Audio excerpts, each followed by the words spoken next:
When the government went into caretaker mode, we had a very long election campaign, and that makes it difficult for people to make decisions. There was uncertainty over superannuation, there's uncertainty over tax policy, there's uncertainty over innovation policy, uncertainty over a direction that the country is heading, particularly with the resources slowdown. And now we've ended up with a parliament that has 11 minorities in the Senate. It's effectively a hung parliament, and a situation in the Senate that's probably more diabolical than previously.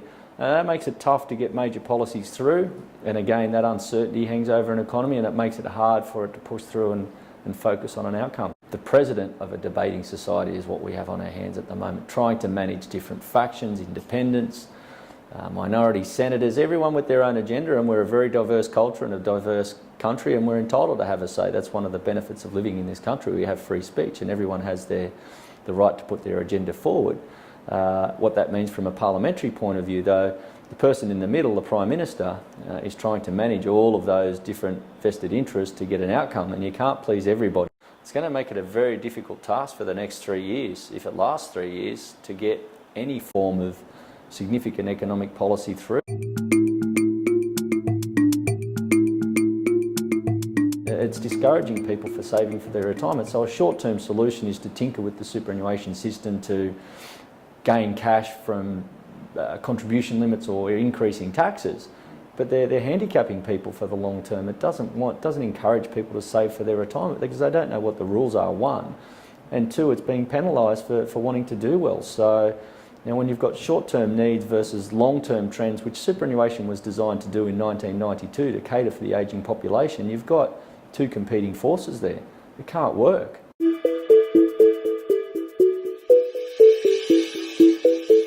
6 to 10 years ago, the Chinese announced, we are bringing to an end our consumption-based economy. We want to move this to a service-based economy. So you're talking 10 years ago that the political party in China have said no more mass factories, no more polluting our environment, no more building this country. We want to transform from a factory to the world to a service-based technology, education, a very different economy. So they made that announcement almost 10 years ago, if not 10 years ago. And we sit here and say, well, hang on, the resources boom, how did this happen? No one was listening to what they were saying. So it's no wonder that that transformation's had an impact. And some people have heard it here, particularly with education, for example, being an export market for us. These Chinese students who want to come to Australia to go to university, perfect. It feeds into that new economic environment in China. We have to find ways to still be one of their major trading partners. We can't sell them things they don't want to buy anymore.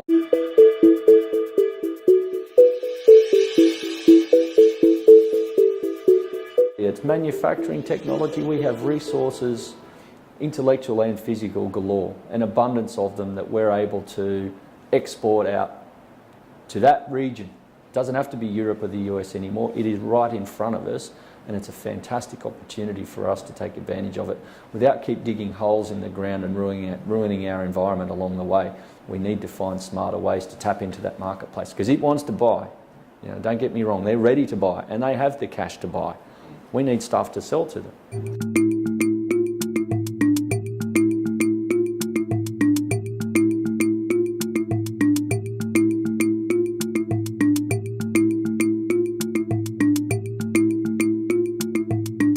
Its economic systems based around financial services, and the UK, or London in particular, was a very strong financial services hub, but coming out of the European zone breaks all those immigration rules and people have to leave. That financial system may not exist to the extent that it used to.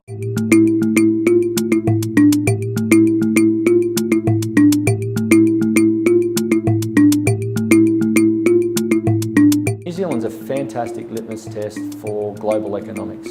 It was always a precursor. So pre-GFC, the interest rate in New Zealand went to 8 or 9%, and it effectively stopped economic activity overnight. They choked it because they had an inflation target.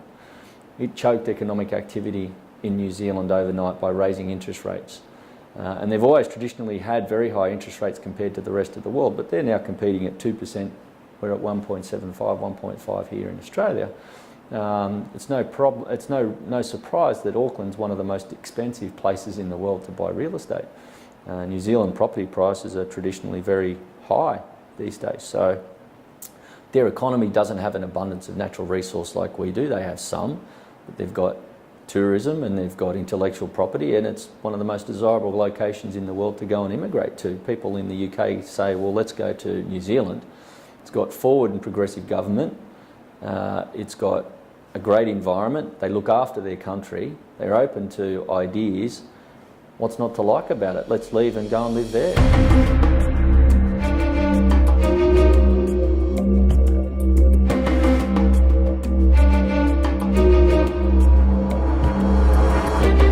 Needs to be, say, what we call a nominal GDP. Focus on economic growth and economic output. Use interest rates to help grow our economy. Don't worry about inflation.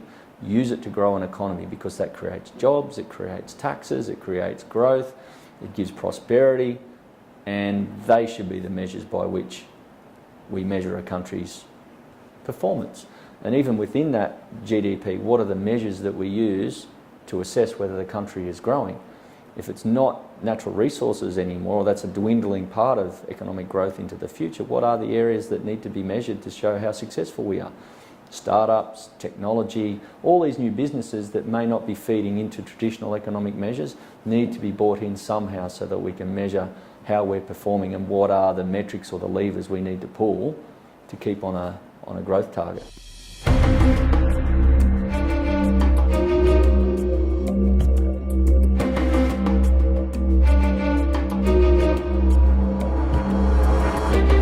From my point of view, if Hillary Clinton gets up, it's probably better the devil you know than the one you don't.